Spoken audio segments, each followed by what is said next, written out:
Ladies and gentlemen, whether you like it or not, Hedwig! And Osiris and the gods of denial guided up a big storm to blow a hurricane, to scatter us away in a flood of wind and rain, and a sea of tidal waves to wash us all away. Hello, Kansas City. It's time to put on some makeup and turn up the tape deck for Hedwig, Inch by Angry Inch, the podcast where we tear down Hedwig's wicked little town chapter by chapter.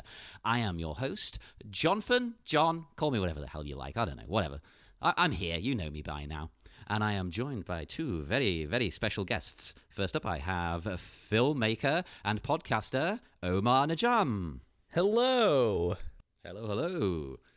And I also have the meme queen and the world's biggest fan of Pitoff's Catwoman movie and Titanic, Alyson Grimm. Hello. Hey, this is an all-star cast from Batminute here. I've never had two people from my other show on at once so far on this. Wow. Yeah, I say all so far, this is only it's episode 4, but chapter 3. So there's not been very many, but you know. I don't like the Skype subtitles anymore because they spelled both my first and my last name wrong. Oh. Boo. Not happy. No. Screw you, Skype. We're coming for you. I'm sending my lawyers. My people will speak to your people. Oh, good. But yes, welcome to the show. This is chapter 3, and this one starts with a drum roll, and it ends with a nice old nap. So rock and roll. What's more rock and roll than a nap? A bit of a humping nap. Yeah, it does. You know, there is a bit of that going on. It's intriguing what's actually happening in that. We'll get to that. But Yes. I've never quite understood it, so we'll get to it. Yes, we see here at the beginning the band have a gig at Bilgewater's restaurant in St. Louis. Is it St. Louis or St. Louis? I'm not from America. I always think I'm saying it wrong. St. Louis. See, that's the thing. Because I'm approaching it from someone who, you know, in school we learned French. Because France is like 5 seconds away. You can basically see it. So in our mind, St. Louis. Oh, let me tell you about some Louis. of the amazingly named places in Pennsylvania. Oh my God. We have a local town that is called North Versailles. Oh, It's spelled Versailles. No. Oh, yes. Oh, that's upsetting. To be honest, I get upset whenever I'm watching something American and you guys have a Notre Dame. Yes. Yeah, that's just like, why have you butchered this? Just make up a new word. We're just so inconsistent. I think that's my favorite thing. It's just how insanely inconsistent. Like the Mexican inspired and retained town names in Texas that sometimes are pronounced in the appropriate Spanish and sometimes not. Just based on a whim. Like yeah, exactly. Like it really is just a roll of die, and you're just like, okay, I hope I get it right. I didn't. Hey, we have the monopoly on pronouncing things absolutely insanely, so don't worry. Nothing in our version of English makes any sense to anybody, but you somehow stumble through. Place names as well. I've noticed a lot of Americans get very, very confused with Worcestershire sauce. Oh, yeah, sure, yep. Yeah, like, I've heard 20 different pronunciations, not one of them right. Worcestershire. Worcester. Yeah, Worcester. Worcester. We got it. Worcestershire. We did it, yeah. It's easy. Oh, so Worcester? simple. Yes. I'll cut you some slack on it. The spelling is absolutely off the wall. But, you know, that's how we roll. Yes.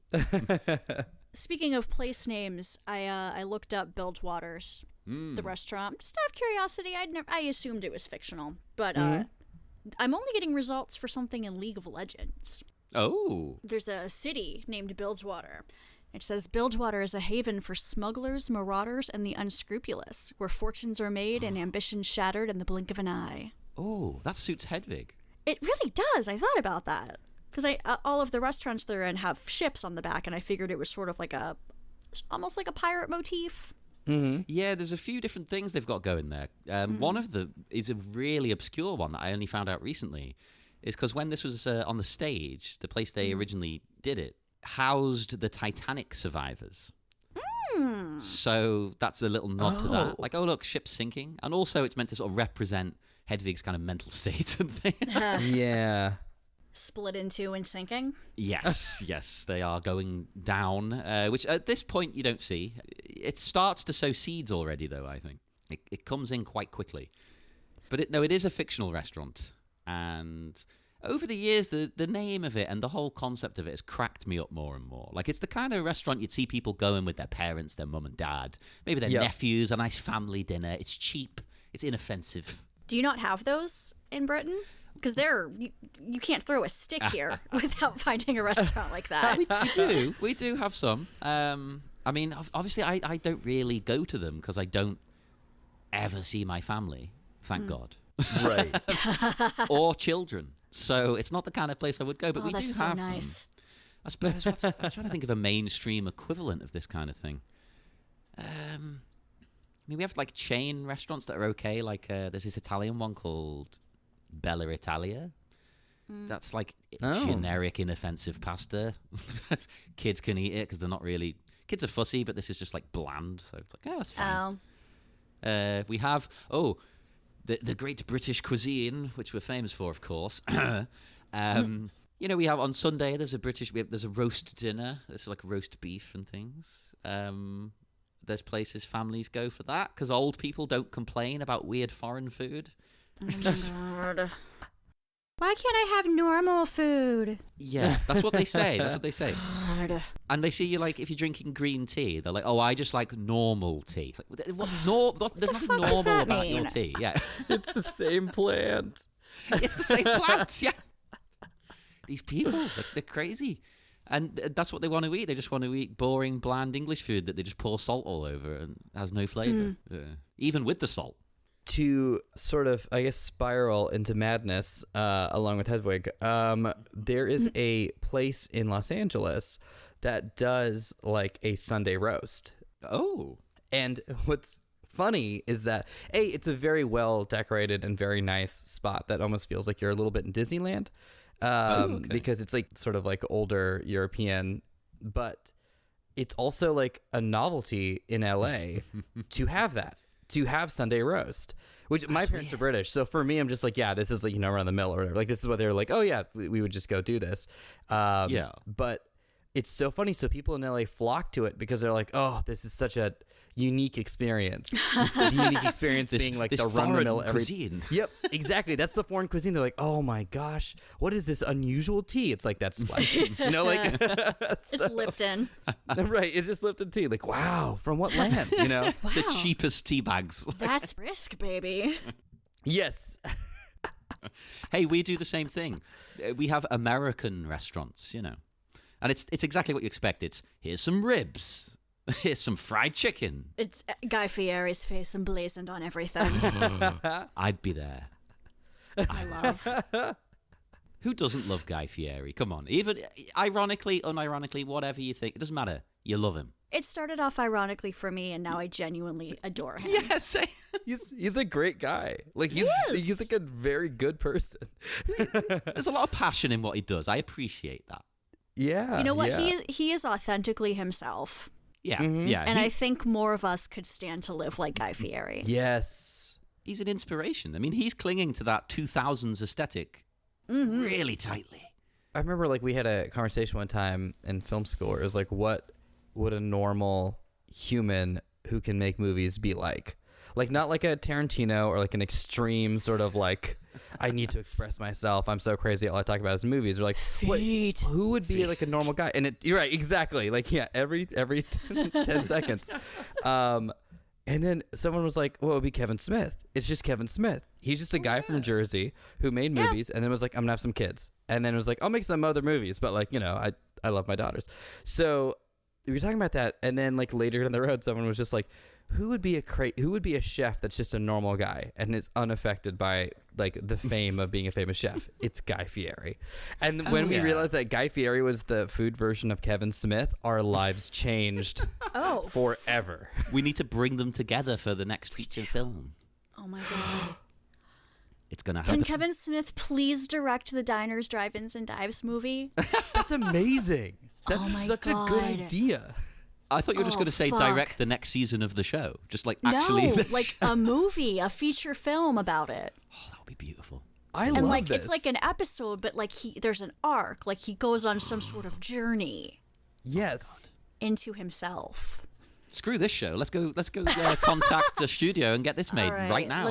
Everyone start tweeting at Kevin Smith. Yes, it's Clerks, but with food instead of video rental. It's relatable. Yeah, there's only one man who can do it, and it's Kevin Smith. Like, Jim Jarmusch would go too far. Jim Jarmusch would have worked with, prior to his sad death, he would have gone for more of an Anthony Bourdain in his movie. Now I'm so sad that we'll never get that film. Oh, I know. Rest in peace, man. Yeah. I would have said Herzog for Anthony Bourdain. Oh, that'd be good too, yeah. Yes. But I feel like maybe Herzog should do Paula Deen. Ooh. You're just so for right. The sheer These are all absurdity. great. I'm trying to think so of off topic, but I don't care. I'm just trying to think who David Lynch would pair up with, and then we can close it out. Then we'll be done. Shit. Well, Lynch has that famous video where it's just him in his house cooking quinoa. So I don't know if he's really that into food. I don't know. That is very true. I think he just eats his quinoa and his donuts and he's happy. Yeah, you're right. That actually would be it. It would be like, all right, here's a cup I'm of going to be coffee. thinking about this for the rest of the recording, just so you guys know. Well, people, if you want to send in your messages of who you think David Lynch would team up with, and of course John Cameron Mitchell from this movie, let me know. Or Pitoff from Catwoman. Or Pitoff, everyone's favourite director, who's gone on to great things after Catwoman, yes. He hasn't disappeared at all. No. He's directed such great films as, also, But back in this great film, the real restaurant they're filming in here, it was called Originals Western Style Pizza. A weird name, but okay. Also, it's the same location for every Bilgewater scene. They just move the furniture around because this is on a budget. That's resourceful. It's resourceful, yeah. Just move the furniture and record like in the other corner of the building. That's amazing. I love that. It's good, isn't it? Because it never feels like that, I don't think. It genuinely feels like a new location to me. Wow. And I love that the band are just shoved into the corner behind the salad bar. Because it's both the most depressing and most brilliantly punk rock thing in history. Oh, yeah. Yes. Like, you feel for them, like, oh my God. People can't even see them. But it's also like, hell yeah, I don't care. And they can't get to the buffet. Yep. Someone should Like, come have up to get some salad while they're singing. Yeah.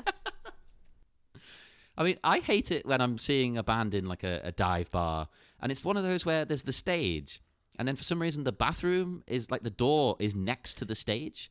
So you're watching the band, and people are pushing past you all the time to go take a leak. And it's like, oh, stop, just watch the band. Really annoys me because I always get in like a prime position, and everyone's just shoving me out the way all the time just to have a piss. I just think everybody's watching me go to the bathroom. Right. If you go, you're kind of in the spotlight a little bit. Yeah. Well, that's the thing. You'd think so. I'd be anxious about it because I'm mentally ill. But these people don't care. I'm 1,000 years old and I pee every 25 minutes, so I think people are making a note of it. Hey, I am now, but when the band's on, it's like, nope, I'm waiting. I'm waiting. I have, because of my anxiety problems as well, if I'm really anticipating something, like a band coming on, I get there straight away. Doors open. And of course, the band isn't coming on for like 2 hours or something because there's the warm-up and that. But before the band comes on, I'll be going to that toilet like 6 times.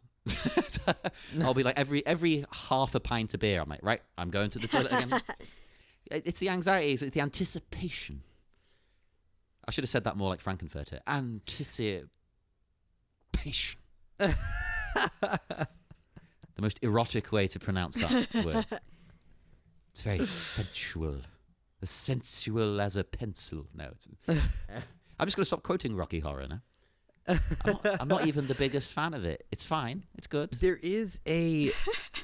There's just a great crossover, like tonally, between Hedwig and Frankenfurter, specifically in this scene, where it's like the command over the audience, but it's different because I feel like everyone's so encapsulated in Rocky Horror. Whereas here, what I love is that the people are like ignoring Hedwig and just like looking away and are confused, and Hedwig doesn't falter for a second. Oh no. She is so on. That is so punk, isn't it? Because these people, like, I just want to eat my food. I don't want to. Who is this? And Hedwig's like, screw you. I'm going to tell you my story, whether you want to hear it or not. The confidence. It's the Midwest in like 2000. And it doesn't seem like that long ago, but I mean, just thinking about how far we've come in terms of gender and sexual identity since then, you know? Oh, God, yeah. Totally different world. Absolutely. Like, it's really hard to explain to kids. Yeah, well, I've brought this up on the show before, but Hedwig's probably, to me, because I've seen this movie so long ago and so often, probably the first time I ever saw a character who the filmmaker says is genderqueer. Like, I didn't know that was a thing. I knew you could be trans. Or dress and drag. Or dress and drag. But Hedwig, he explicitly says in the extras on the Blu-ray, like, oh no, Hedwig's genderqueer. And it's like, before Hedwig, I wouldn't have never known that was a possibility. So it opens your eyes, I think. Right. Absolutely. I remember when this came out, and it was very much like a cult hit because of that. And because it didn't have like the fun sort of Halloween camp of Rocky Horror, that it didn't have like that midnight, like we all get to be jokey and then like sort of forget about the implications of those characters on stage and on scene in the scene. And it was so interesting. I remember like seeing the box for this at like a Blockbuster, I believe, and like my parents had smartly said, like they had a deal where they're like, for some insane cost, you can just rent as many movies as you want all the time. Like a subscription kind of thing. Exactly. They're like, and we had a Blockbuster down the street, and so my parents were just like, this is the best way we can babysit. So they're like, our kids love movies. They can, instead of like, making shady friends or whatever, this is probably the smartest thing to do. So then I remember seeing the box cover, the DVD of Hedwig, and I was just like, this is so interesting. I want to watch this. And it was totally that, whereas like I didn't know what it was. The internet wasn't so like entrenched with like constant talks about like movie spoilers and analyzing trailers and everything. Yeah, you had to seek them out, didn't you? Yes, exactly. It was just like, and it was just like one of those happy accidents where it was just like an eye-opening experience. And what's so crazy is that now I completely agree with both of you that it's so different now, where I hear folks talking like, my youngest brother has an art gallery in San Jose, and people are coming in and out, and just they're in casual language using it, like talking as if they were characters in Hedwig, which I only saw in the movie. And now people are talking about like identity, how complex identity is and how people feel and how they identify. And that was not a thing when this movie came out. Not at all. Nope, not a thing. That's what's so weird to me, that this has now gone on to be on Broadway. Yes. And you get like, I don't know how to word this better, but I hate this phrase. So-called normal people. Right. Mainstream people going to see it. And that, it blows my mind, but it's great. It's awesome, yeah. Because I grew up in a town of these normal people, and I remember my dad, like, yelling at me for watching the show Popular because one of the characters was a lesbian. Oh, my God. How dare you? Yeah. It's disgraceful. Right. He was one of those guys who, not that she's that great, as we've come to learn, but he was one of the people who would say Ellen degenerate. That sort of king of comedy. Yeah, as of recording, in the past couple of weeks, she's taken a bit of a downturn in people's eyes. A little bit, yeah. Unfortunately, yeah. But, she's an older, rich, white lady. What'd you expect? It is interesting. Well, it's not good. And I suppose I won't comment too much out of fear. But what I will say is, it's so interesting that now we're at a place where I remember when Ellen came out, that was a huge deal, and people were like, was that appropriate? Was that right? Should children know about this stuff? And now Ellen is like, I'm hanging out with George Bush, and we've gone to a place where people are like, yeah, she's rich, she can do whatever she wants. You know, it's not like the automatic like homophobia instantly kicks in and everyone's got their like gag about it where they're just like, oh, well, this or that. I can't even think a joke off the top of my head. We're so far from that time period of the automatic knee jerk like, well, I was expecting her to screw up because I don't like her and who she is. Yeah. And now you it's only like, see it now in Facebook comments, really. yes, yeah. Yeah. It's like, yeah, it's rarely, I mean, this is only my experience, so I'm not trying to paint with a big brush, but I know that like when I, you know, not that my folks are terrible people at all, but like I would expect that in their group of friends I'd hear something and more they're just like, leave her alone, she's living her life. And I was like, that's what I've been saying my whole life. And now like the tables have turned so severely. Now it's acceptable. I liked her before it was mainstream acceptable. I don't like her now. Right. Like, oh, you still like Ellen? Oh. Right. That's so funny. Yeah, it's so, we've come so, but it's like that's strange. Like Hedwig just like slamming into this popular restaurant, at least has people in it, restaurant, and is just being herself. I think it's like what jettisoned us to here, where that's like not even like a big thing. So. Yeah, because as we've pointed out, you know, Absolutely. back then, these people, they're not being outwardly violent, but they are very uncomfortable and they do not want this to be happening in front of them. They see it as disturbing their peace. Yeah. Yes. They see it as actively immoral. Yeah, yeah. It's being thrust upon them. And it's interesting, Omar, you brought up Rocky Horror, because I think Rocky Horror started out as a similar kind of thing. Like, you know, we're going to be kind of deliberately antagonistic to people and, you know, and rile them up and be shocking. And now it's so mainstream. You get like your bank manager going in high heels and fishnets to watch Rocky Horror. Yeah. It's kind of muted it a bit, which is a shame. It really, it's like, it's funny how it's sort of the Last Jedi thing where it's like, I forget exactly what Yoda says. Wait, everyone's seen Last Jedi, right? Oh, Right. yeah, don't worry. Okay, good. I was like, wait, I just said something that was a pretty big spoiler. Oh, yeah, of course. I've seen it like 6 times, so I didn't even think about that. No, I didn't either. Mysterious figure says something to the effect of like, our students outlive our lessons or something. You know what I'm talking about? Like that. It's, Oh, while you're looking it up, I figured out which celebrity chef David Lynch should direct the movie of. Yes. Oh, yeah, Oh, yeah. yes. Are you familiar with Sandra Lee? I'm not. Oh my God. It could be a US thing. Oh my God, she's amazing. She's like this crazy, like alcoholic, perfect craft aunt Okay. who would make these big crazy eyes. Every one of her episodes had a cocktail corner, and she would make these elaborate tablescapes for everything she did. Okay, I'm interested already. I think David Lynch could have some fun with that. Alyson, you got it so perfectly. I legitimately have goosebumps. That is so perfect. I mean, to be fair, I just Googled celebrity chefs and wrote down as many as I could think of. If I got to her, like, oh my God, Sandra. As soon as we're done with this, I am going on YouTube and I am looking this woman up. She sounds great. You have to look up the Kwanzaa cake. Kwanzaa cake. Ooh, okay. Oh, yes. I'm excited. I've remembered Yoda's thing. Oh, He says, What was it? they are what we grow beyond. That's it. So That's that's what it. you should want from your children, really, isn't it? Is that they are better than you. Like, right. It's such a weird and funny experience to be like, Rocky Horror is boring now. Isn't that the goal? Yes, but a bit of it Honestly. is like them. I do sometimes feel like Luke sitting down like on there like watching like, the thing burn and be like, oh, I guess we're done for the day. You know, I'll just die now. Right, exactly. No, it's true. It's true. Like, obviously, that is the goal. That's what we want to achieve, where that's, you know, that kind of thing's normal.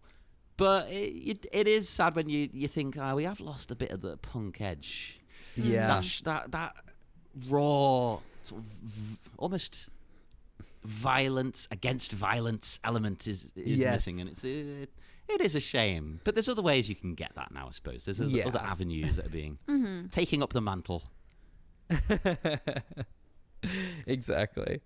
Well, I go to a drag night here called Eat Me and Preach. I've had someone on Conway who performs there regularly. They've been on the show, and that takes that up. That's got it's very raw, very real, very dark kind of stuff. Like they'll have normal things you see at a drag show, like lip syncing and that, but then they'll have someone did a sort of stand up bit all about how their ex, who also attends the night and was there, broke their heart, and how they were going to rip up all the clothes they'd left and piss on them. And it was really raw. It was like, oh shit, do they know about this? It was amazing. Yeah, and there's someone who does poetry. He's completely naked, and he'll read his poems. But it's not sexual. They're very dark poems about him being abused and things. And it's like desexualizing. It's very emotional. Afterwards, you need to go get a drink. Like, it's very effective. Wow. And it's great because, you're getting all these different experiences, things that people have gone through, but it's still got that raw edge to it as well as the fun. I'm dressing in drag, Right. It's got the politics still. Wow. Yeah, now I have to go to furry conventions just to feel alive. Everything's so boring. Well, I mean, this morning I was wearing my Pikachu onesie. So that's as close as I get to being a furry. You're still pushing it. Yeah, it's still rushing into tomorrow, Just wearing a tail with a butt plug right now. I don't feel anything. That's just normal. Again, your bank manager's doing that right now, I assure you. Right. I work for a bank, and I can confirm this. There you go, people. You heard it here. This is 100% true. I can't believe we got a hard confirm. That's great. It's not just hearsay. That's beautiful. Live on air. Anything can happen. Even though this isn't going out live. Who cares? Whatever.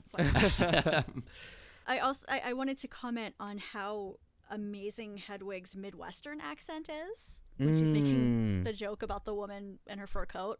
Oh, that's the best thing ever. That's amazing. Yeah. I just remembered that.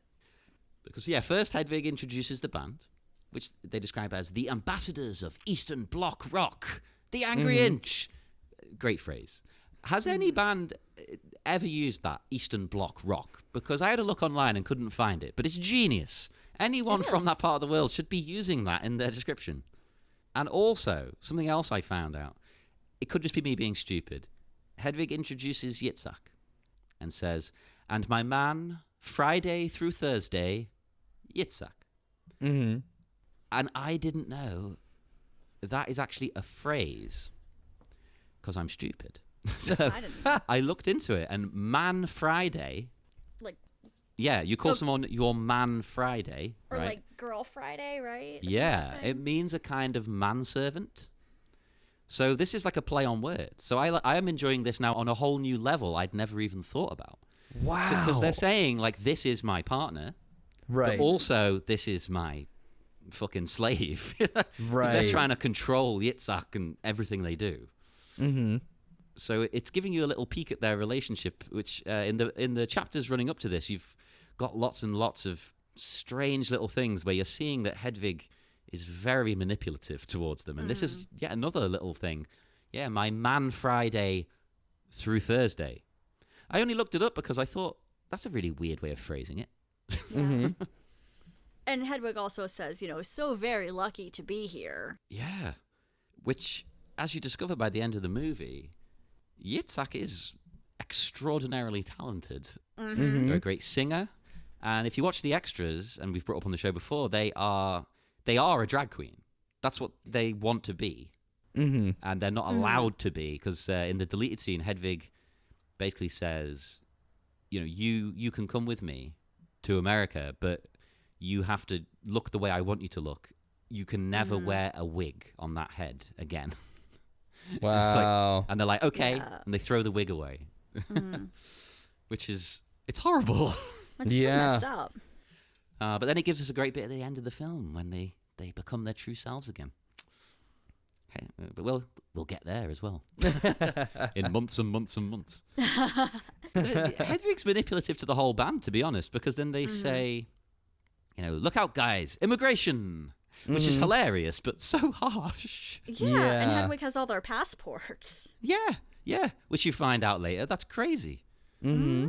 And in the Broadway version, Hedwig specifically says this to Yitzhak, not the rest of the band, just to Yitzhak, which is very harsh again. Mm-hmm. Like, look out, Yitzhak, immigration. Interesting.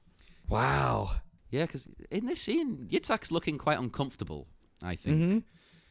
Because with that as well, there's no need, there's none. It's supposed to sound kind of affectionate. You're like, oh, they're lovely. But I think, as you said, Alyson, you could read this as literal. Like, there's no need to praise Yitzhak. Why would you praise them? I'm the star. Yeah, because they're like, can we start playing? And then it's like, yes. And then back to the jokes. Yeah. And then we get to the bit you mentioned before, Alyson, the do you like the pelt? Because this is one of my favourite parts of the whole movie. I love the pelt itself. It's genius with the fake blood all over it. That's satire at its finest. That's to me. so good. I want a replica of it. I mean, I'm a vegetarian and stuff, so it's got to be fake fur. You could find one and make it yourself. I could. I think I'm going to do it because with fake fur, especially, this would still be genius. It would still be sending the message. Right. Because Hedwig's obviously sending that message, but the joke is it's it's like real fur. And then the Midwest accent. Can you do it? I can't. I can't. No, I can't do accents. Oh man, Oh God, I'm terrible at accents. What poor unfortunate creature had to die for you to wear that? That's kind of that closest was I can get. great. Pretty close. That just sounded like John Cameron Mitchell. My Aunt Trudy, I replied, just walked away. And then the drum roll just seals the joke for me. The jokes, as Barbie as they are so good. They're perfect. So good. Hedwig's really funny. Yeah. Yeah. I think that's what's great about the jokes. Yeah, they're not... They feel like jokes you would hear in a drag club, I think. Do you watch Glow on Netflix? Oh my God, yes. Did you watch the last season in Vegas? Yes. My husband actually had to look it up because he thought that maybe Hedwig might have been the drag performer. He wasn't, but like that really reminded me. Right, that's weird. I looked it up for a similar reason. Oh, yeah? I looked it up because I saw that guy and was like, he could have played Hedwig. Yeah. So I looked it up, and he has played Hedwig. Oh, has he? He has. That's pretty perfect. Yeah. It's amazing, isn't it? I was like, this guy, he would look perfect as Hedwig. There you go. He fucking has. I was trying to figure out where I knew Tommy Gnosis from, and he played Mason Verger in season 2 of Hannibal. Yes, yes. And I learned we have the same birthday. Oh my God. I love Michael Pitt. Apparently, sorry Michael if you're listening, apparently the rumor is, he's very difficult to work with though. That's why he wasn't on Hannibal season 3. They recast the character. And normally I wouldn't put much stock in these rumors, but it's happened a few times. Like he goes away halfway through Boardwalk Empire, and apparently it was for the same reason. Despite being the other main character. Yeah.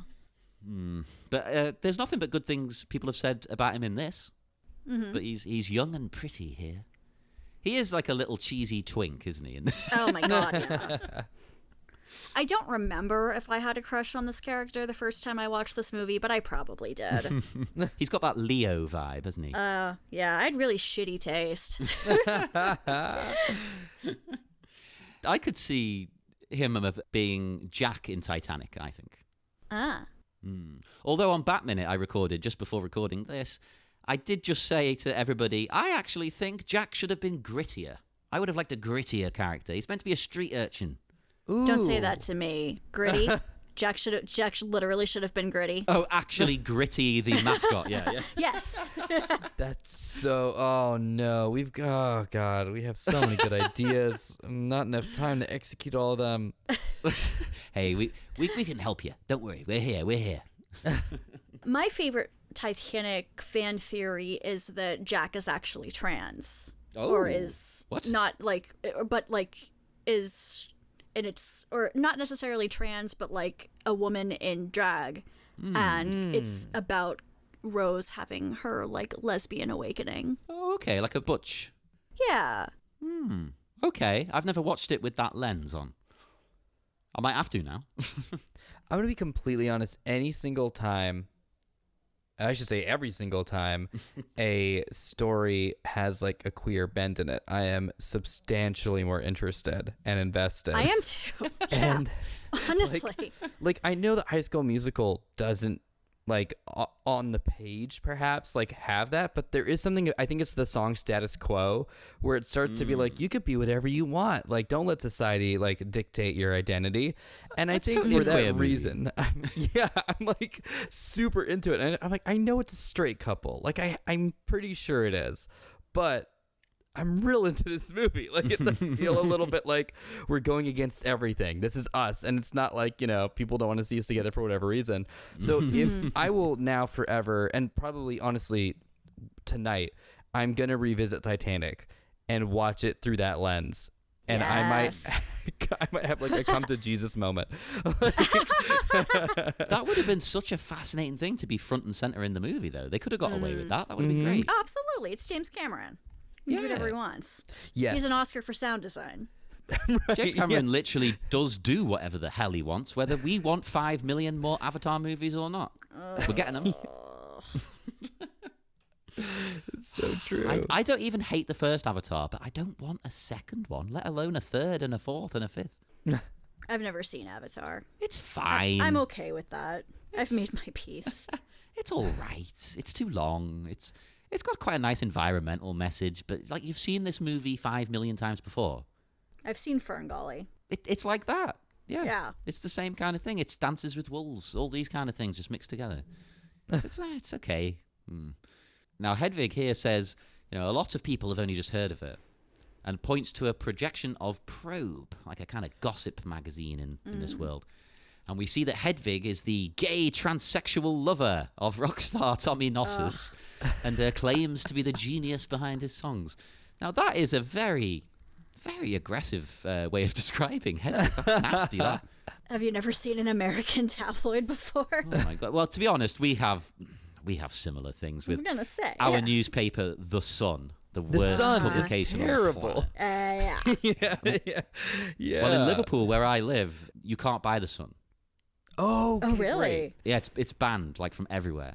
That's amazing. Yeah, because it's a piece of trash, but specifically because the Sun newspaper has a history of hating Liverpool. Because there was a tragedy years ago where the football, too many people were in, and loads of people ended up getting crushed and dying. Oh. Yeah, there were loads of people died, like 96 people died. And they all got trampled and things. And the paper tried to blame the Liverpool fans, the Scousers, for rushing in and then blamed them for like robbing from the dead and all this kind of nonsense that never ever happened. So Robbing from the dead. yeah, and put it was all Liverpool's fault. All these, because Liverpool has a reputation for being full of thieves, right? Oh. And this didn't help matters. So you cannot buy that trash here. No.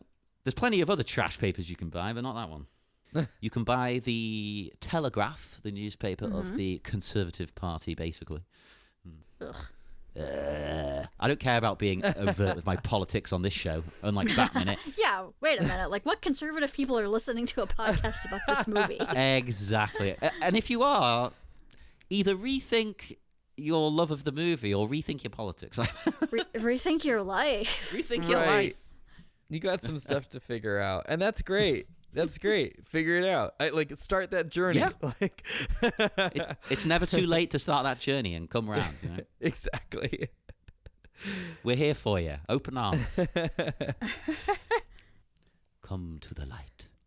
I love the slideshow. It is so uncomfortable.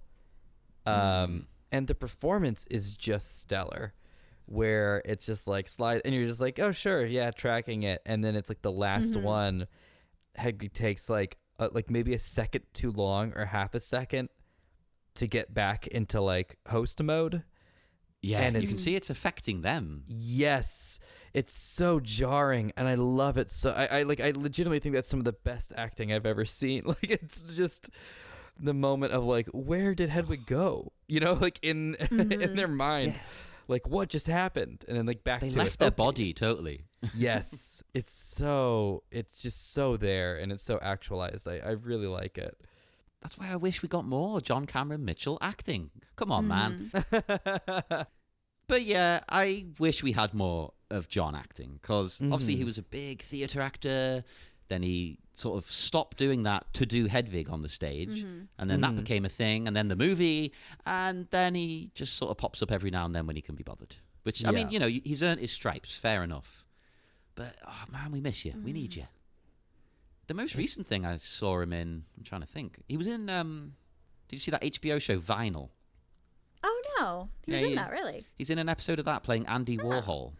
Yes, I remember that. Oh, that's amazing. He was great at it. Like, of course he likes Andy Warhol and can impersonate him. Of course. It makes perfect sense. Yeah, that was incredible. That was so good. Yeah, I can't think of anything else recently. It's a shame. Come on, John. Come on, man. Maybe he's working on something with Pitoff. The team up we all needed. Pitoff and John Cameron Mitchell working together on Catwoman 2. The musical. Oh, the musical! Oh, fuck. Everything's a musical now. Everything. Yeah. Diners, Drive-Ins, and Dives, the musical. The musical! I'm in. Yeah. I'm in. Oh, God, that'd be the best. Oh, my God, the guy who is playing Beetlejuice on Broadway right now should play Guy Fieri. Well, right, this is the thing. That Beetlejuice musical, I've watched some of the trailers and things, and I want to go and see it. Yeah. But I need to see more, because the guy playing Beetlejuice doesn't look enough like Beetlejuice for me. But maybe that's just they're going a different route with it. I don't know. But the concept's great. The clips I've heard of the songs are great. So, you know, I'm there, but reserving my judgment. And there's a Back to the Future musical coming, near Liverpool. It's coming to Manchester soon. So I'm kind of intrigued to see that. Interesting. There's been a few weird ones as well, like Rocky, the musical. Yeah. Which, I mean, I'd see it. I'll see any of these. I don't care. And have you seen the English TV show Only Fools and Horses? No. No, okay. Right, this is Did the they do a biggest musical? comedy of the 80s and 90s, right? It's regarded as our favourite comedy, generally. It'll win every, you know, when they do a list, a top 100, it'll be number one every time, without fail. And it's about, like, a Cockney guy down in London, who he's a bit of a rapscallion. He does shady deals at the market. It's a comedy, but he's always up to no good. He's doing like little illegal things to try and make some cash. He thinks he's going to be a millionaire all the time with his schemes. You know, they've made a musical out of it. Really? It's, yeah. It's weird because all the music is kind of the music in the show. The theme song was Chaz and Dave, if you know them. The London that's singers, hilarious. Yeah. So they do it still kind of in that style. I think the clips I heard were anyway. So it's very weird. I don't know. I was dead against it until I watched a YouTube video where they did one of the songs live, and I was like, "Oh, that was amazing! I need to watch this." It was beautiful. And Heathers the musical, I need to see that as well. Oh, yeah. I haven't seen Mean Girls the musical yet. No, not seen that either. I'm very... When it comes to musicals, I only ever really watched this and Rocky Horror, right? Right. Oh. For years and years. And I've brought this up on the show before, actually. I was bored one day. My partner, Lol, was away. And I watched Hedwig for the millionth time. And I thought, you know, they keep mentioning Rent in this. And Rent's on Netflix. Oh, yes. Yeah, so I was like, you know what? I've never seen that. And that keeps coming up. So it must be good. It must be fun. How have you never seen Rent? Well, I have now. This is the thing. Wait, so you didn't watch it when you were 19, which is the proper age for a person to No, I rent. was 31. That's too old. It's not too old. No, that's too old to appreciate Rent. Oh no! See, I put it on thinking, oh, it's mentioned in Hedwig. This is going to be interesting. It's going to be a fun musical about New York. Yeah. So it was a bad idea to watch it alone. It was a bad idea to watch it after an entire bottle of wine. Oh no! I ended up just laying there crying to myself, stroking the cat. It was the most depressing in the best possible way thing. Oh, Jesus. So now I've gone and seen it live and everything. That's amazing. I recommend The Producers. The movie version of that was actually really well done. Oh, I haven't seen it. Didn't they make wasn't he performing it in Curb Your Enthusiasm? Yes. Yes, I thought so. Because all I remember is Leo and Max. Because they keep doing that bit over and over again.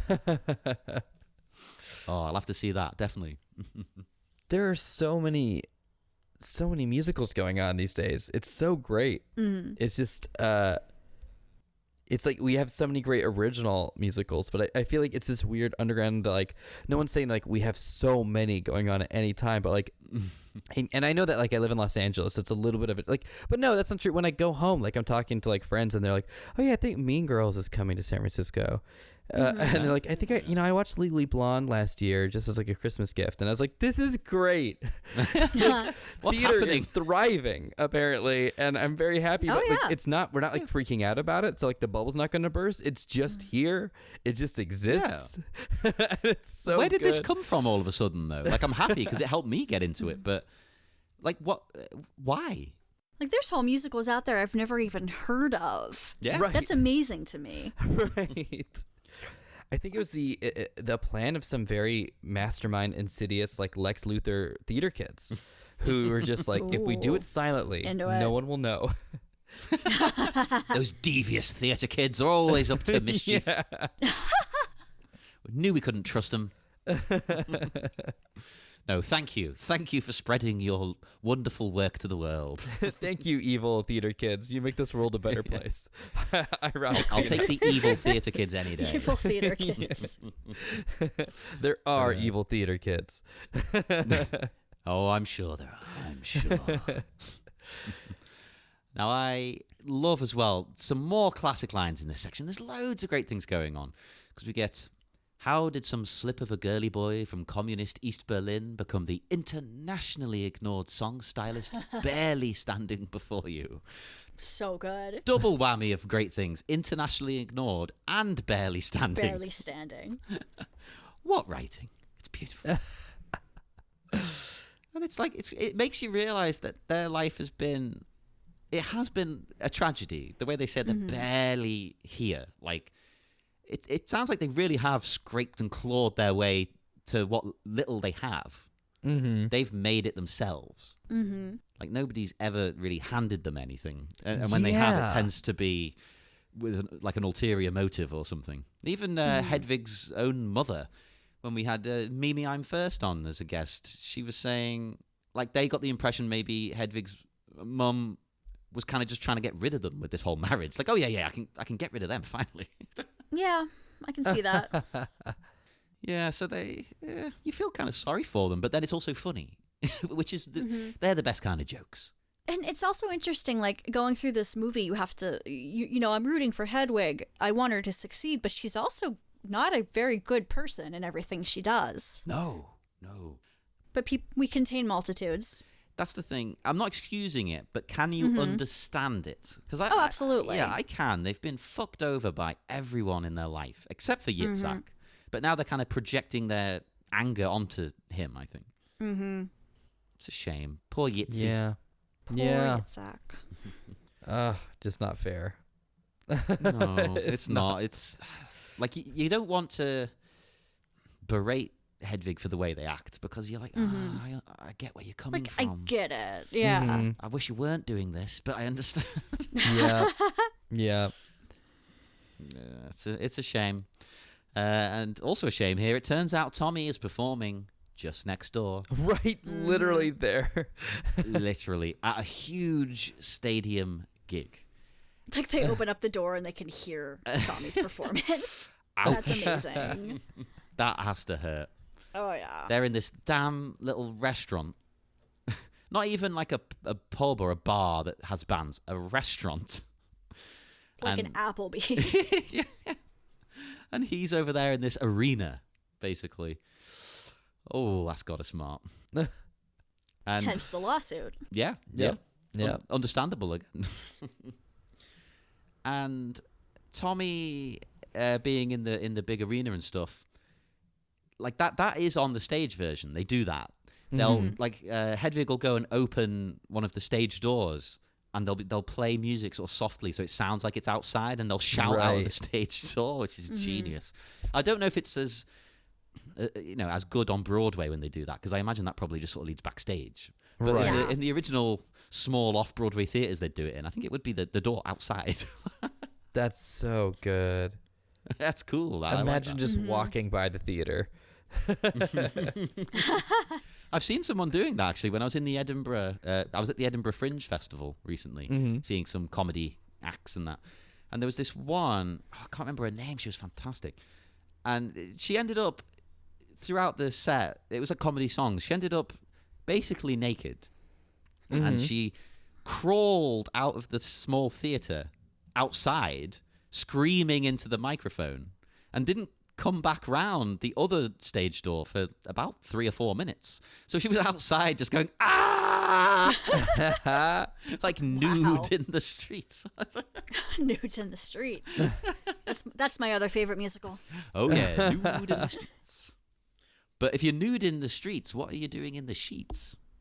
Clothed. Fully clothed. Yeah. Yeah. Scuba suit. Wearing your Pikachu onesie. Yeah. Furry tail in the sheets. Fursuit. Hey, sometimes clothing is sexier than naked. Yes. Yeah. You like a little bit, Yeah. like a I think tease. it's a very safe and true statement. Yeah. Yeah. Like that's why I never really understand people like strippers who strip all the way. It's like, I don't understand this. Like, it'd be better with the clothes on a little bit. Keep a little bit on. I don't need to see it all. It's weird. It's weird. Right. It's uncomfortable. To be honest, I just don't understand strippers in general. You just surely sit there feeling awkward for the entire time and then leave. Like, oh, that was uncomfortable for everyone concerned. It is. I think the best way to put it is it does feel like a scene from Twin Peaks, if I'm being completely honest. Yeah. It's the most fascinating and interesting experience of just because sometimes like I've only been to one strip club, and it was like, and the strippers were very, very friendly, and that's what I think was so funny is like we have the day-to-day, it's not like burlesque or something where it's like we're doing like Disney burlesque, and you're like, this is a whole there's a whole conversation. Like I went to a Joss Whedon like burlesque show, and it was good. It was like Buffy and they're playing Season of the Witch, and it's a willow and there's sage and stuff, like I feel like the narrative is so there. Whereas at the strip club, it was like the stripper turned to one of the guys and was like, how's your day going? And he was like, pretty good. And I was like, are they going to have a full conversation? Please. Like, so how was work? It's like, it's boiled away from like all the other like narrative stuff that I'm used to in burlesque. And for this, I was just like leaning forward. I was like, oh God, get me another beer. I have to watch this. I'm like so interested in this interaction. Like what's going on? Yeah, I'd be more interested in that. Yeah. It's just so fascinating. It's like where did everyone come from? What's happening? What's going on? And it is just like a normal conversation, but in a strip club where it's like, cool. How's everyone doing? Good. It's like, what is this? Like an HR meeting? Like, is this like an all hands that like? Oh, it's like the start of a comedy show. It's like, oh, so what do you do? Like, where have you come from tonight?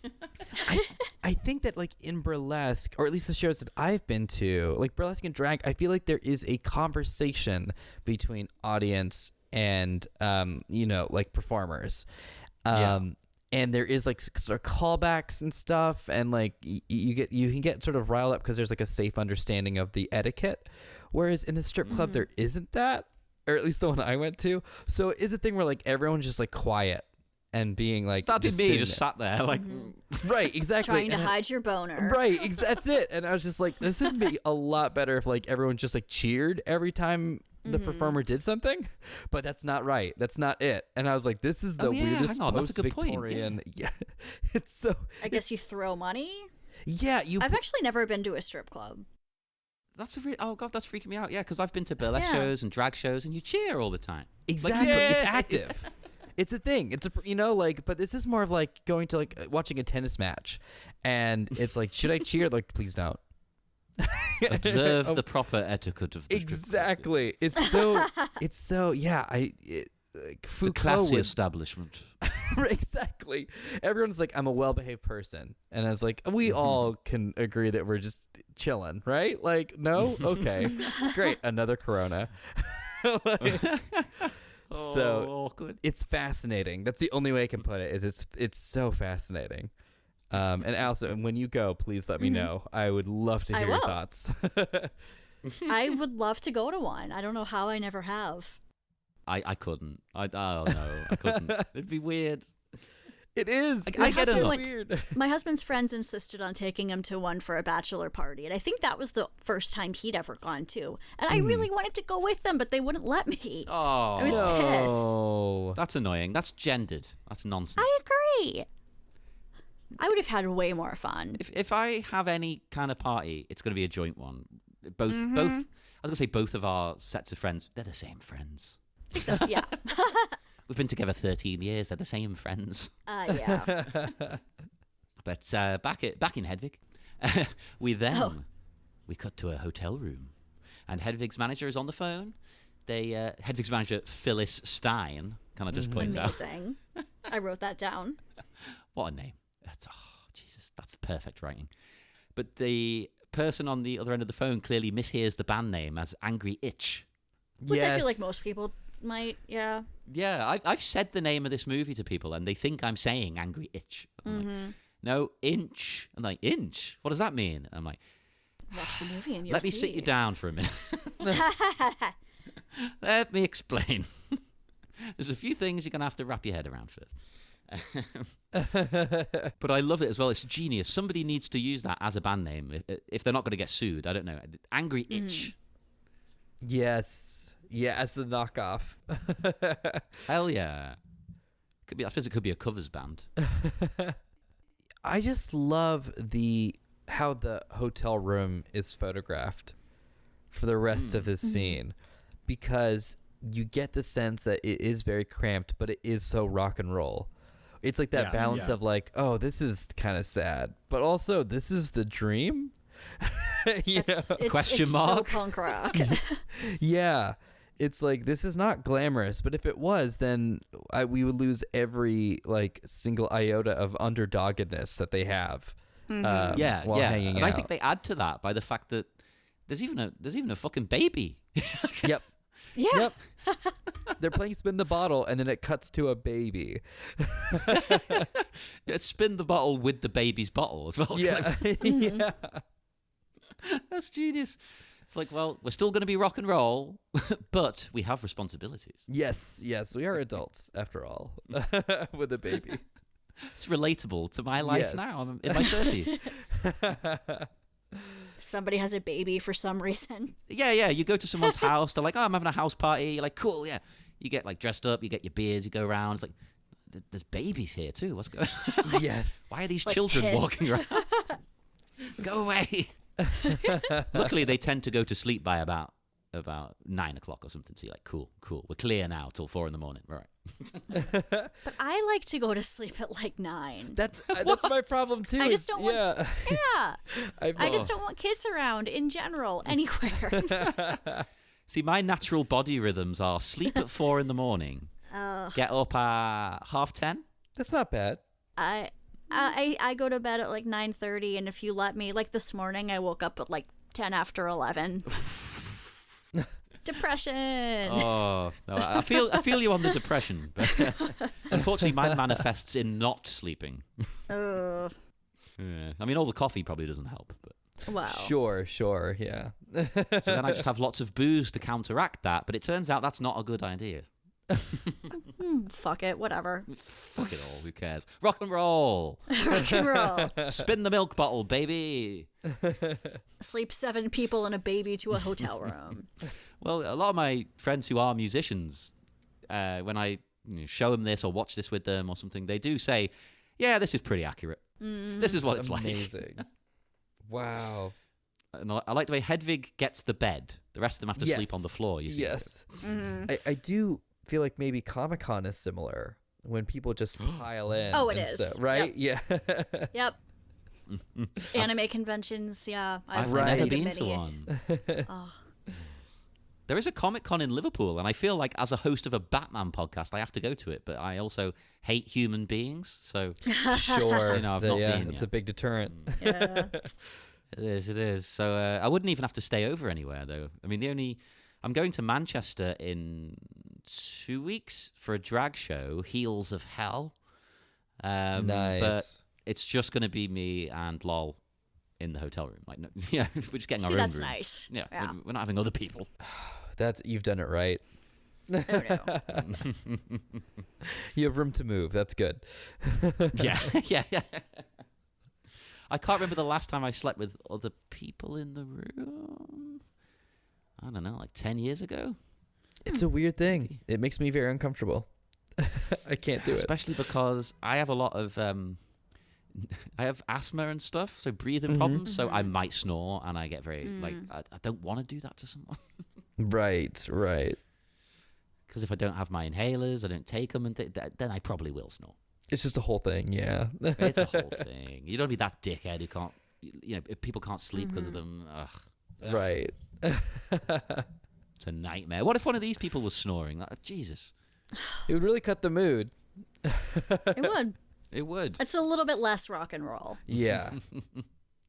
Well, I mean, we get the impression Hedwig and Yitzhak, we see him a bit in a minute. We won't go fully into it, but they obviously are used to, how do I put it, canoodling with other people there. Yes. I get the impression they maybe have gone a lot further than what you see in the past. I'm while sure. the band... It seems very free, very open, almost hippie. I don't think the band even gives a fuck. Yeah. Yeah. They don't seem to care at all. This baby Yeah. was conceived in this very room. Right. Probably. And I can never work out which band member's baby it is. I love that. All of them? The communal child. Yeah. Yes. Just pass it round. It's fine. Have either of you seen the film The Gay Bed and Breakfast of Terror? No, that sounds amazing.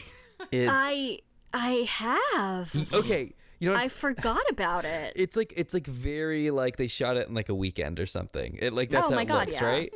Yeah, there is Yeah. sort of. I don't want to get too into it and spoil stuff, but there is a communal baby.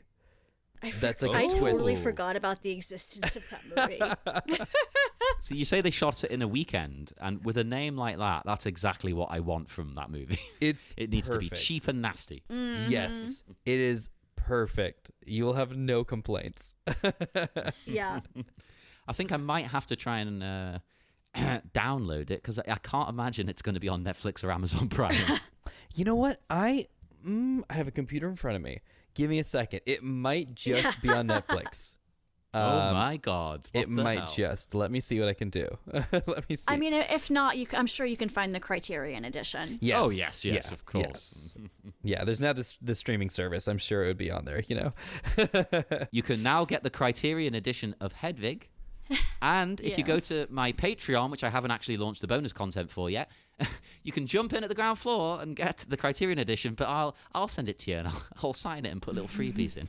Hey, that's great. Hey, it's on Prime. Oh, what the fuck? No. Maybe it's just not on the UK one or something. Let me see if it's popping up on related to. No, they took it off, so it's not. But It's they not? know about it. A recommended movie that's related is All the Boys Love Mandy Lane. Yeah, I guess I heard that one's good. that kind of checks out. Okay, I'm sold. We I'm got- there. Wait, it's an Yeah. hour. This is an hour and 49 minutes. Wow. Why is it that long? A movie like that you expect to be like 120? Yeah, if that. If that, yeah. If we're recommending interesting movies, I also with great titles, I also recommend Deathbed, The Bed That Eats. I've seen clips of it, but not the whole thing. Oh, it's so good. I'm gonna have to watch that. Deathbed. I mean, you don't even need to give us a synopsis. No, it's perfect. No, it's all in the title. Although the ghost of Aubrey Beardsley is in it. Oh, okay. I'm there. I don't think Yeah. that's going to be on Amazon or Netflix either, but, you know, I'm sure it might be purchasable on Amazon. Because I'm a sucker. I pay for all the digital Amazon videos. 'Cause I'm too lazy to be a pirate. Oh, not only did I pay to rent Catwoman, but I made my husband pay to watch it because he was signed in. The ultimate insult. Are you getting So now- divorced? Oh no. I won't let him. I ripped up his passport. No. Well, fuck you. He's going to Guam. Could he play Angel in Rent, your husband? Probably not. Angel is a tough part. Yeah. Yes. I'm not seeing it to stream on Amazon UK. Oh, Boo. alas. There's a book, though? What? Why? Oh, I bet you the novelization's good. I'm sure it is. Well, back in Hedwig, Phyllis reveals to us that the tour is essentially following Tommy around. Yes. Shadowing his tour and playing as nearby as they can. It's all part of their little stunt campaign to get in the public eye, to get eyes, ears, mouths all going for Hedwig. Mm-hmm. It's a clever tactic, actually. I think it would probably work in this day and age. If you're sort of stalking the celebrity, but you're not legally stalking them, you've got a gig. What are you going to do? You know, there's a gig. I can't help it. But you've got a point with your case. I think people would be interested. Oh, for sure. It wouldn't be as dismissed as it seems to be in this world. But then again, Tommy's got the major corporation behind them, as you discover later. They've got, you know, the record label are very protective of them. And they will do anything to keep Hedwig away. So maybe they're sort of, you know, slipping the media some dollars under the table. Yeah, write a nasty article. We know they do that in real life. They do. Yeah. It's unfortunate. But there's an interesting part where Phyllis doesn't want to tell Hedwig that Tommy's got a record signing coming up in a record store. Yeah. She's kind of scared of Hedwig turning up and like what she's going to do, which I thought added a very interesting element. Because Hedwig plays it cool, like, you know, why do you feel the need to lie to me? But there's an underlying danger to Hedwig's probing, I think. Like, oh, they're going to go and smack a bitch up. Hedwig's very unpredictable, yeah. Mm-hmm. You want to see him gouge eyes and all sorts. I mean, fair enough. I would. Screw you, Tommy. That's a good point. Like, if we're thinking about it not realistically, right? We're just like, we're treating these characters as real life people. It's like, this is terrifying. But I guess if we're like, this is a movie, it's like, yeah, you know what? Have at it. Yeah. Fuck him. Fuck him. Who cares? He stole all your stuff. Which we don't even know that's a fact yet in the movie. That could be bullshit for all we know. Right. Spoiler alert. It's a fact. It's true. It happened. Also, Phyllis's plan to get a photo of the two of them together for the lawsuit, right? How does this prove they know each other? I have pictures with loads of people I've met like once.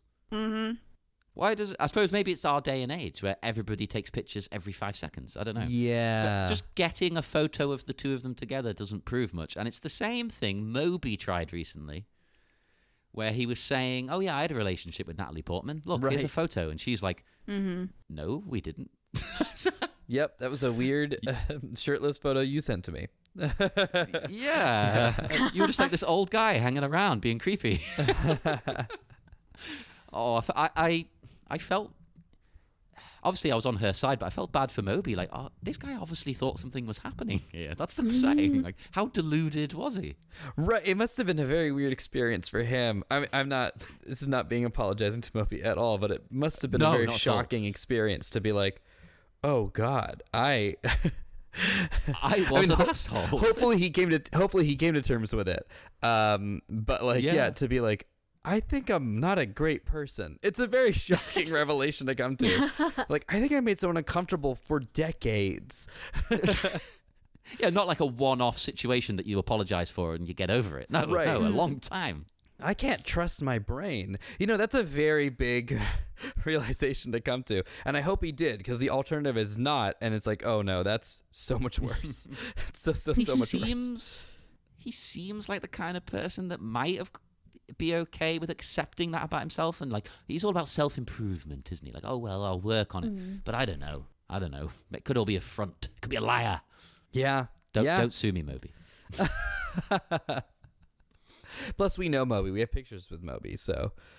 Of course, yeah. I'm actually going to Photoshop myself into that picture with Moby now, I think. I'll just be like, Moby's coming on the podcast. Can't tell you when. Keep tuning in. But yeah, I know Moby. But yeah, this plan is bizarre to me.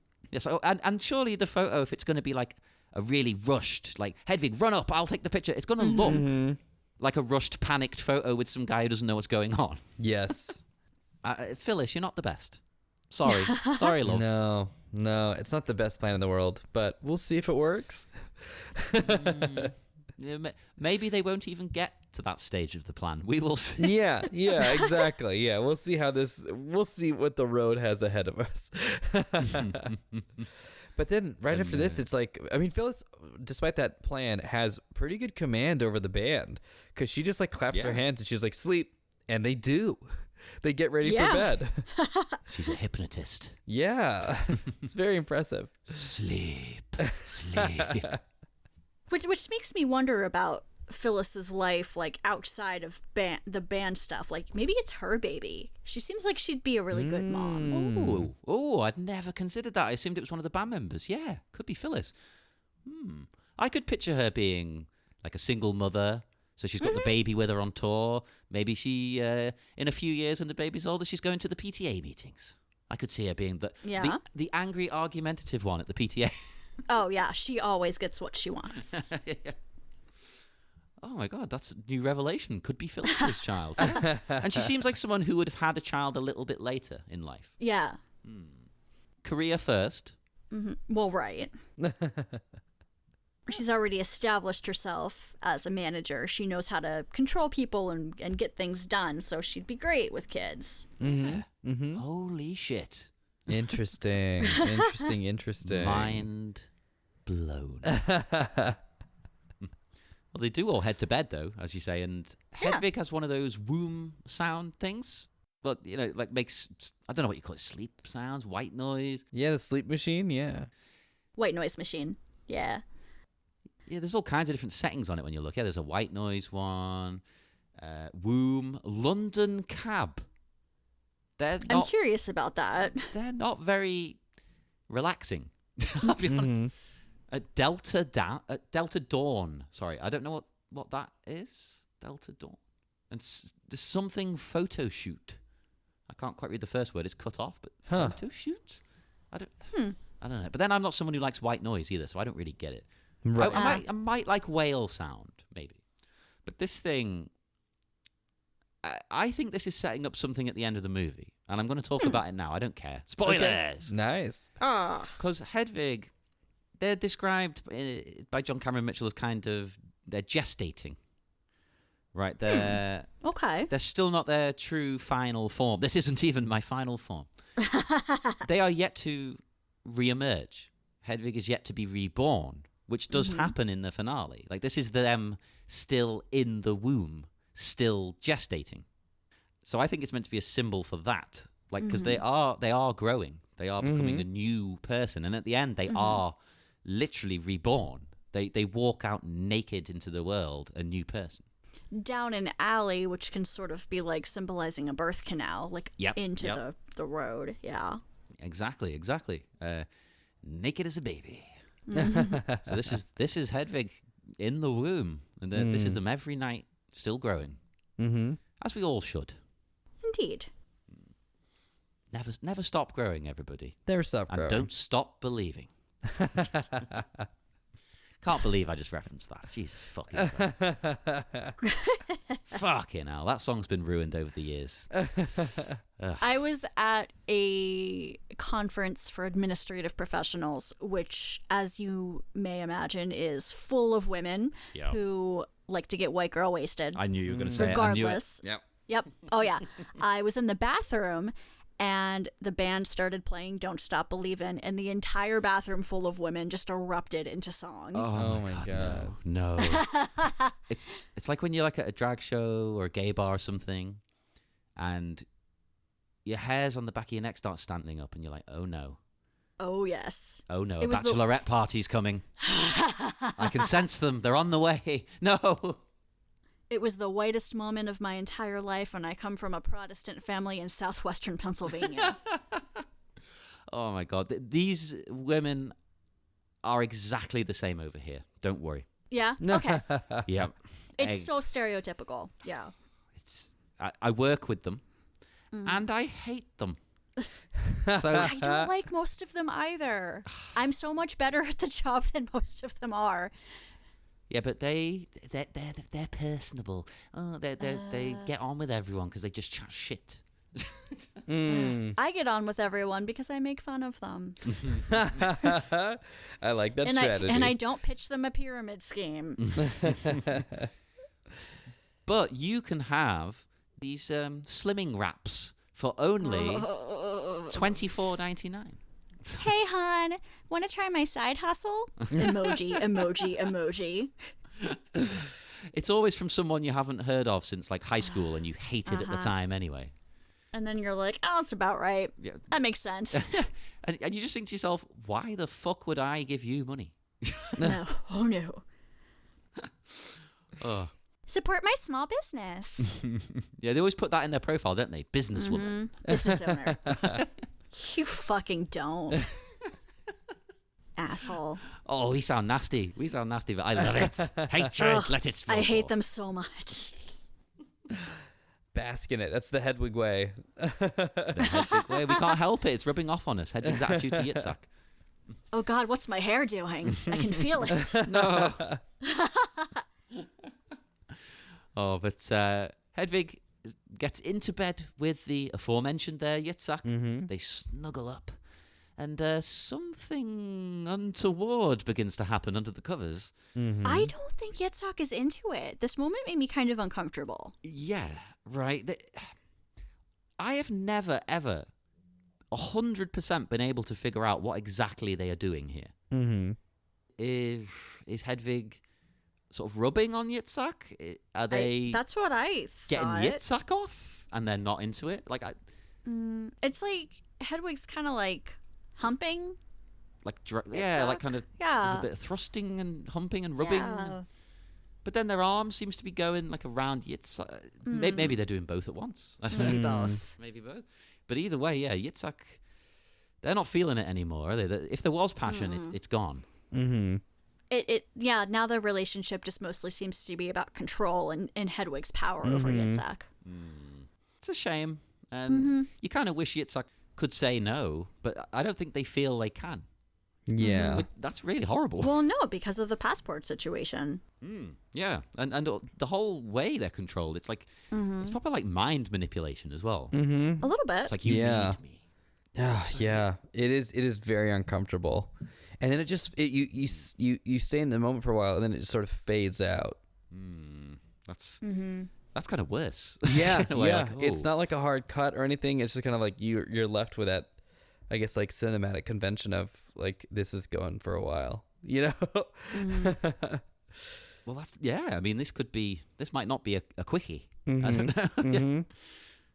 Then again, if the other person's not into it, I mean, not only should you be calling it off, but you'd think it would be like. Hedwig probably seems to know that Yitzhak's not into it, so you'd think they'd be like, yeah. "Let's just get this done. Yeah, yeah. This is work. This is a job that we just need to get this out of the way." Yeah, it's unsettling, that bit.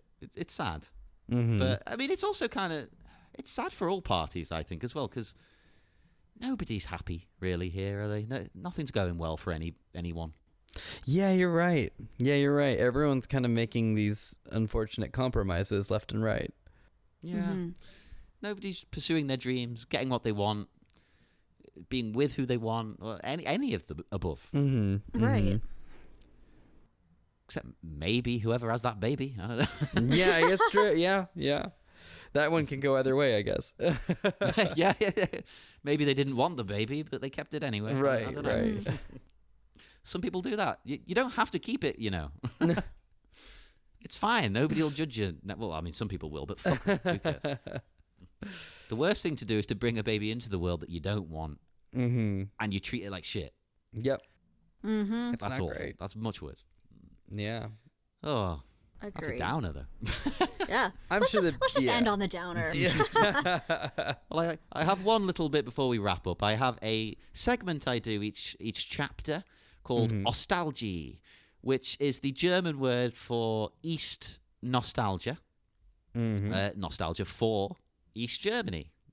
They like to make these little words because there's a current thing. A lot of people sort of miss certain things about East Germany. They miss certain aspects of it and that. So I look into weird little historical facts about East Germany that I like that tie into the episode in some way.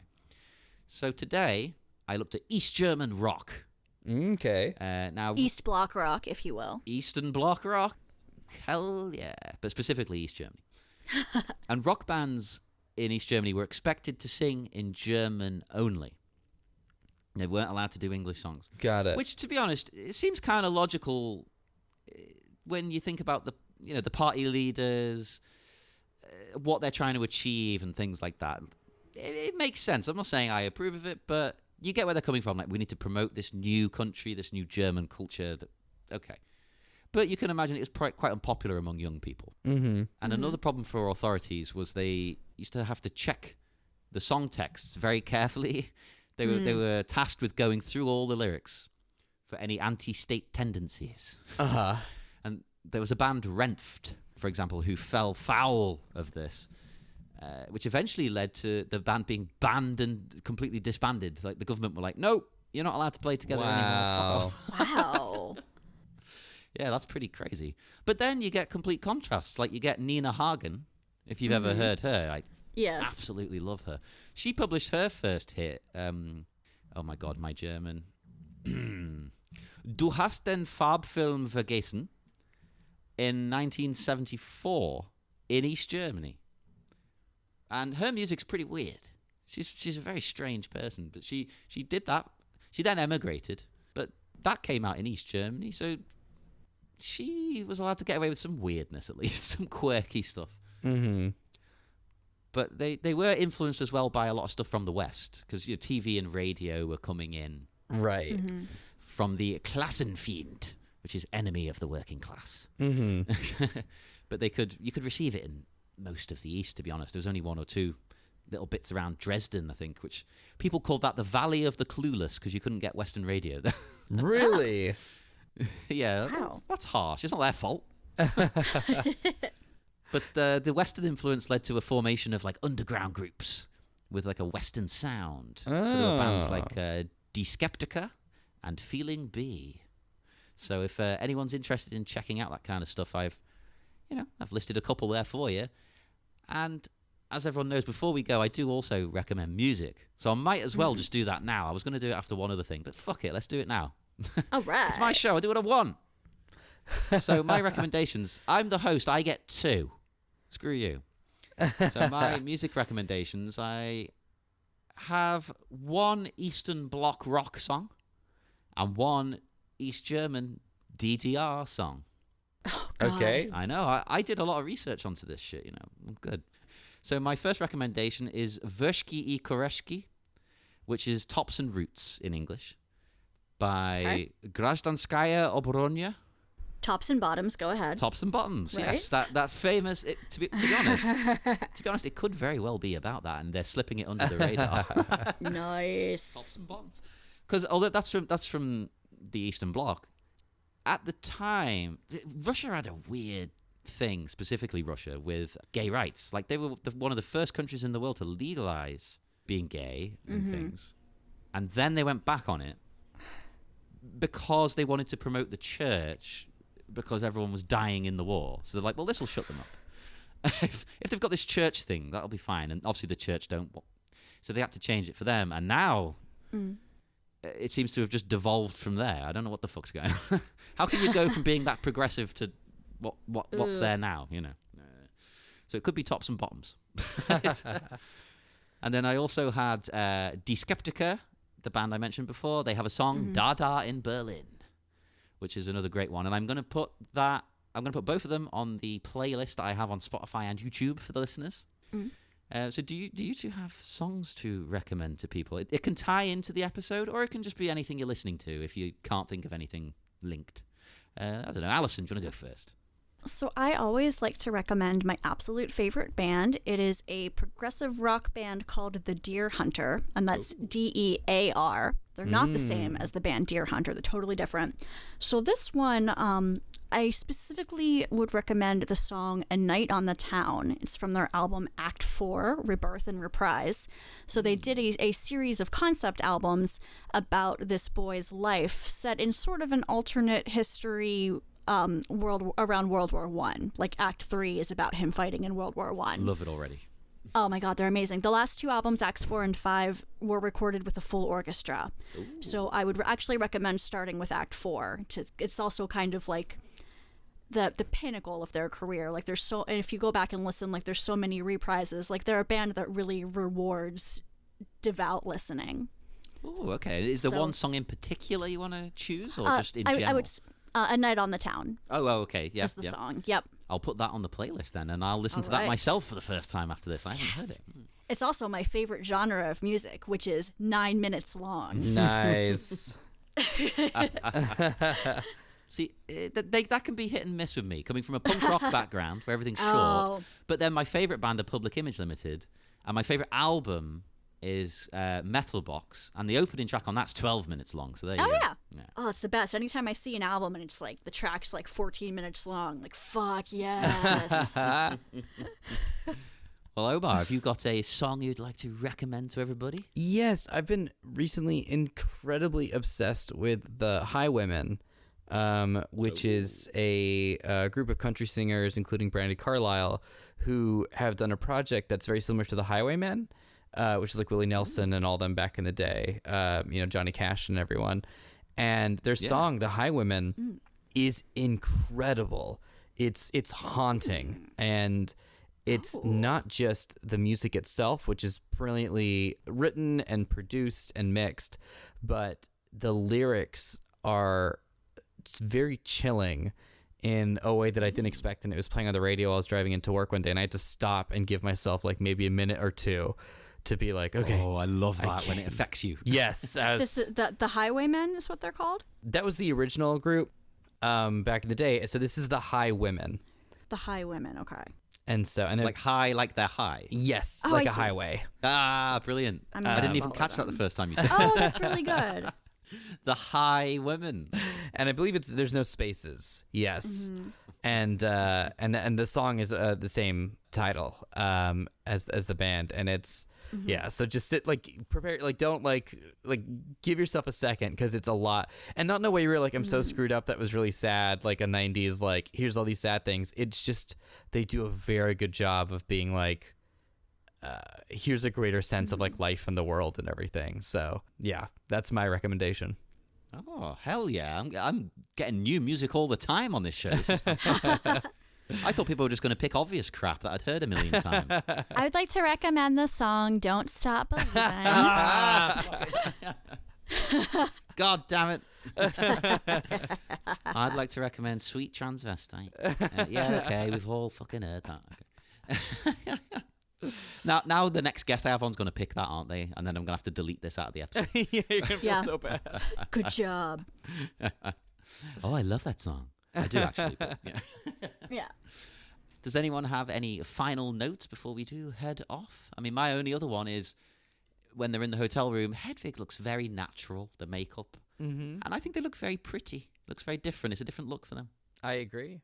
I agree, but sleeping in that wig has got to be hot and itchy as hell. Yeah. I know. I wear a wig for like 6 or 7 hours, and I'm like, fucking hell. Yeah. I'm literally sitting looking at 3 wigs right now, and I'm like, I need to Oh, clean goddamn it. them. I can't be bothered. I don't even like to take care of my own hair. At least you have hair. Some of us haven't got that luxury. I wish. But yeah, if that's it, we will depart. We will head off right. down the road. Would you both like to tell our listeners where they can find you and your work online? Omar, you can go first on this one. Oh, great. I'm at Omar Najam on Twitter and at, or I should just say, Omar Najam Film on Instagram. Yeah, check it out, everybody. And you do some cool shows that I've seen. Like, what you had your Buffy one. What was that called again? Right, Sunnydale Study Group. That's it. Yes. I can remember the name. Yes. I Cool. fucking loved it though because I listened. That was the first thing I listened to when Niall said, "Oh, we're getting this person on Batman." I was like, "Oh, who is it?" And so I put that on and was like, "Love it immediately." Oh, great. I'm so glad. Thank you. I'm glad you like it.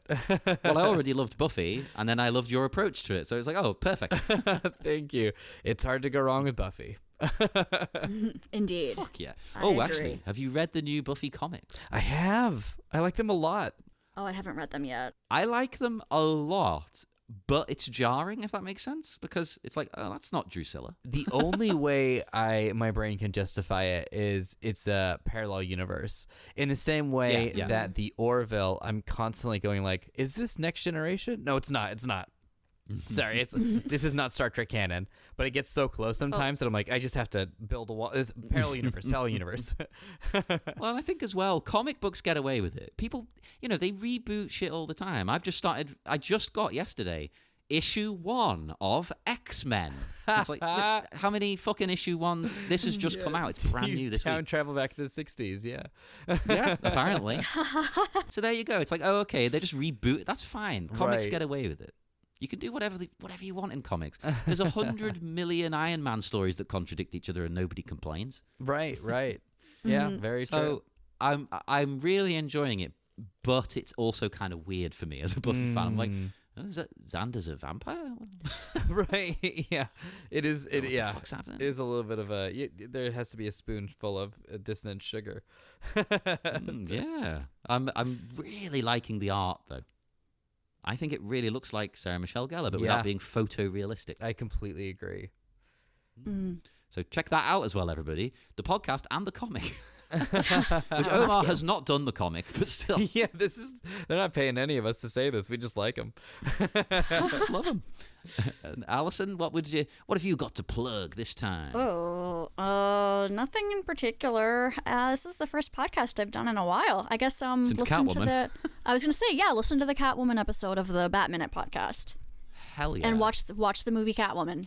Well, I would Honestly, watch it. I would be so bold as to say it is better than watching the film, listening to the podcast. So go and do that, everybody. I loved the movie. It was so much worse than I had been led to believe, and so much better. It was fun. I'll give it, It that. was very fun. It wasn't good. But Oh, it it was wasn't fun. good at all. But I loved it.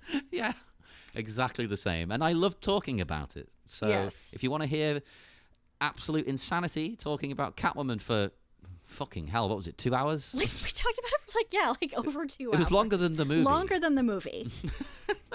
Go and check that out, everybody. And do check us out. Us, it's me, really. On Facebook at Hedwig's Wicked Little Town. Twitter at HedwigPod. Instagram, same again, HedwigPod. I've got T-shirts on TeePublic. If you want to go and buy them, they're doing very well, actually. People seem quite keen on those, so I'm very happy. Although, I did pay someone for their design. So you can thank the artist for that, not me. So go and buy a T-shirt and help me out, everybody. I will see you again for chapter. Oh my God, have you guessed? It's 4. 4 comes after 3. Oh my God. And chapter 4 is titled East Berlin 1968. See you then in 1968. Bye. Bye. Bye. Bye.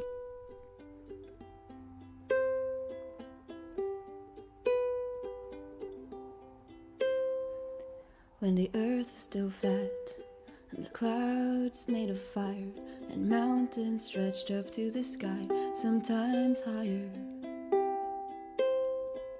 Folks roam the earth like big rolling cakes. They hide 2 sets of arms, they hide 2 sets of legs, they hide 2 faces peering out of one giant head, so they could watch all around them as they talked while they read, and they never knew nothing of love.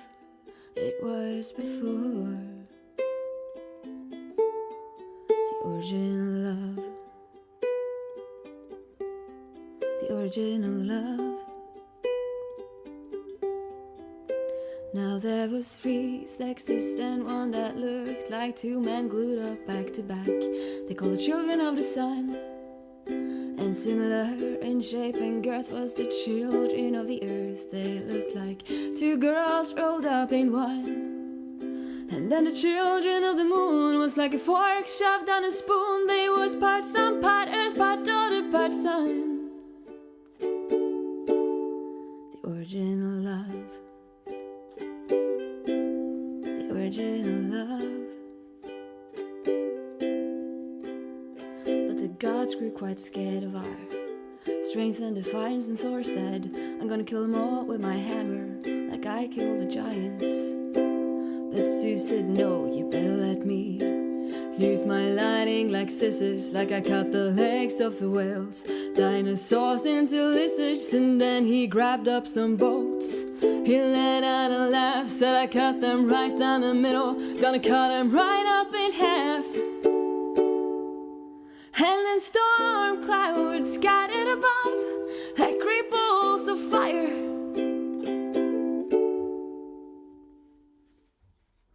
And then fire shot down from the sky in bolts like shining blades of the night. And it ripped right through the flesh of the children of the sun and the moon and the earth. And some ancient god sewed the wound up to a hole, pulled around to a belly to remind us of the price we paid. And Osiris and the gods of the Nile guided up a big storm to blow a hurricane, to scatter us away in a flood of wind and rain, and a sea of tidal waves to wash us all away. And if we don't behave, they'll cut us down again, and we'll be hopping around on one foot and looking through one eye. Last time I saw you, we'd just split in two. You was looking at me, and I was looking at you. You had a way so familiar, I could not recognize, 'cause you had blood on your face and I had blood in my eyes. But I could swear by your expression that the pain down in your soul was the same as the one down in mine. That's the pain that cuts a straight line down through the heart. We call it love. We wrapped our arms around each other, tried to shove ourselves back together. We was making love, making love. It was a cold, dark evening such a long time ago, when by the mighty hand of Jove. It was a sad story how we became lonely two-legged creatures. The story, the original love, that's the original love. Oh yeah, the original love, the original love, the original